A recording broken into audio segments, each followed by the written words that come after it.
can do it.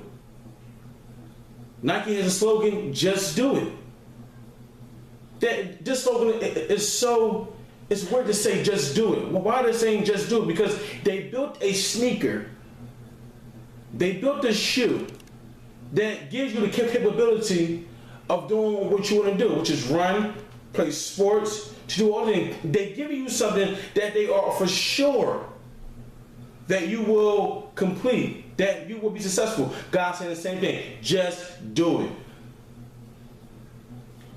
We look at Moses in Exodus 5, 1-3. Moses has this big debate with God about that he's incapable of leading the children of Israel out of Egypt. He's incapable of speech. He's incapable of sending up to Pharaoh. He just sent somebody else. He's not yet ready. And God says, okay, Aaron. He says, okay, Moses, you got all these complaints. And your biggest complaint is that you can't speak in front of Pharaoh. You're not eloquent in speech. Okay, you know what? Okay. The scripture says that God became angry after a while. It says, take thy brother Aaron with thee, stand in front of Pharaoh and the children of Israel, and do what as I have commanded you to do, and I will be with you. God tells Moses to stand in front of Pharaoh, but Moses looked at himself and said, I'm incapable. Pharaoh is a giant to me. He's a giant. He's powerful. His positions, all the soldiers, all the wisdom. I cannot stand in front of him, God. I am weak. I am a person who deals with sheep in the desert. How am I able to stand before Pharaoh? And God was looking at Moses and said, how? Why would I not call you if I know that you cannot do it? He says, I know you can do it, Moses. So Moses will go in front of Pharaoh, and they're waiting to be seen. And the Bible is very clear about this, that Aaron was about to speak, and Moses stepped up and said, no, yet it's my turn. For I know that I can do it. God called me from the beginning to do this. I've been knew that I would be able to do this, that I was going to do this. Now I have convinced myself. Now I can do it. And it says, let my people go, Pharaoh. God knew that he had it in him to stand in front of a giant, to stand in front of his Pharaoh. And God said, I am telling you to stand in front of the enemy. Tell Satan he has no room here. He has no power here. Stand in front of the person who you are more afraid of and say that I will not stand here no longer and have you do this to me. God has given me the strength, the capability to do such a thing. Stand in front of your desire, in front of your lust, in front of your temptation. Say, you will not defeat me, for I have power over you. I can do it. Ask yourself, can you do it? The answer is yes. If God put it in your heart, he put it in your bosom. If he put it in your mind, if he put it in front of you, he's saying, my child, I know you can do it.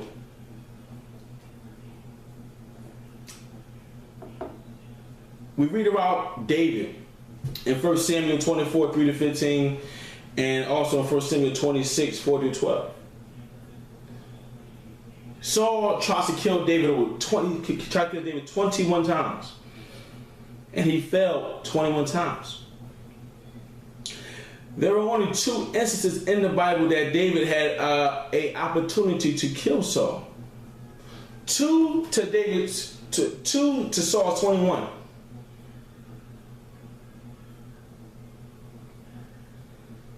David spared Saul both times. Saul walks in the cave to go to the bathroom to relieve himself.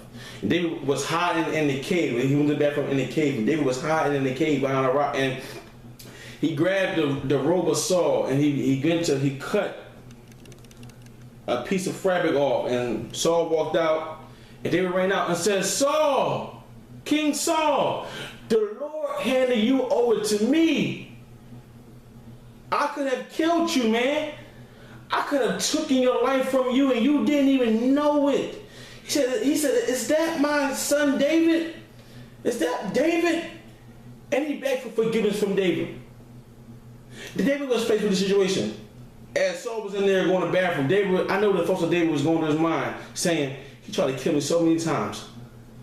I done nothing wrong in the beginning. I always helped him out. He's mad at me because Israel chanting for me. I've done nothing wrong. I've been faithful to him. I've been loyal to him. And all he wants to do is kill me. I should kill him. I had the opportunity to. They can't defeat me. I defeated Goliath. But David says, no. I'm going to spare him the same. I'm going to spare him from the harm that he has caused me.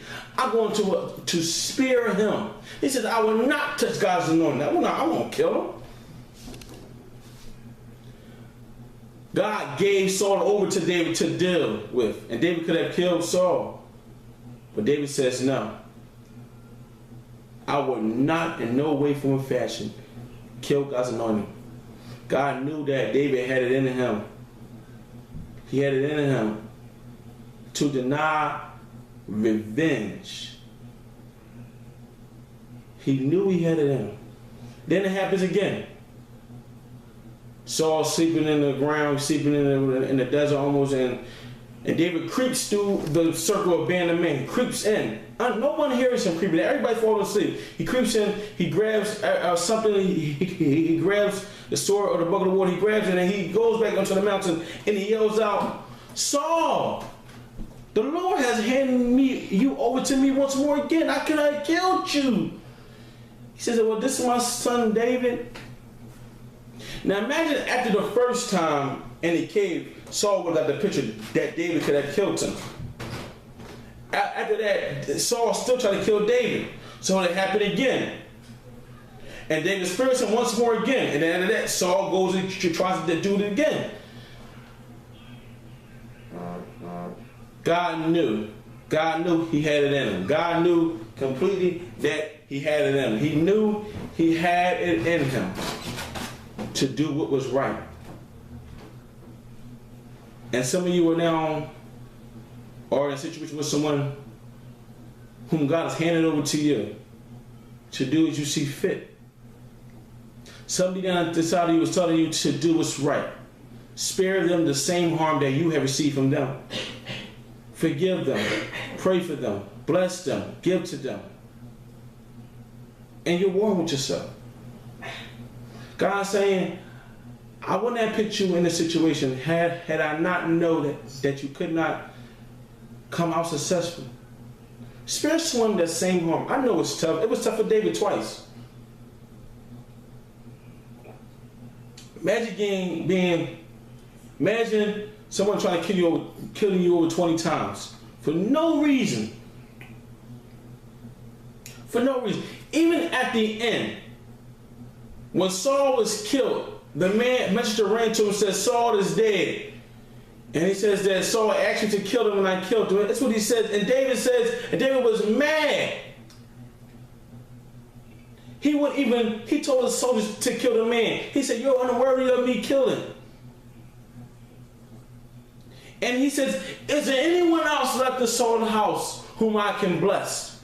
For he was so close with Jonathan. Even though Saul tried to kill him so many times, he still loved Saul's family. He was still married to Saul's wife. To Saul's daughter. He was very close with Saul's son, Jonathan. Even though Saul tried to kill him, he spared him the same harm, the same emotions, the same battle. And God is saying, I know that you can spare this person. I know that you can do what's right. I'm betting on you. All my chips are on the table for you. I know it. Why? God, how do you know? Because I put it in you to do it. I equipped you to do it. I gave you the skills to do it. I prepared you for this day.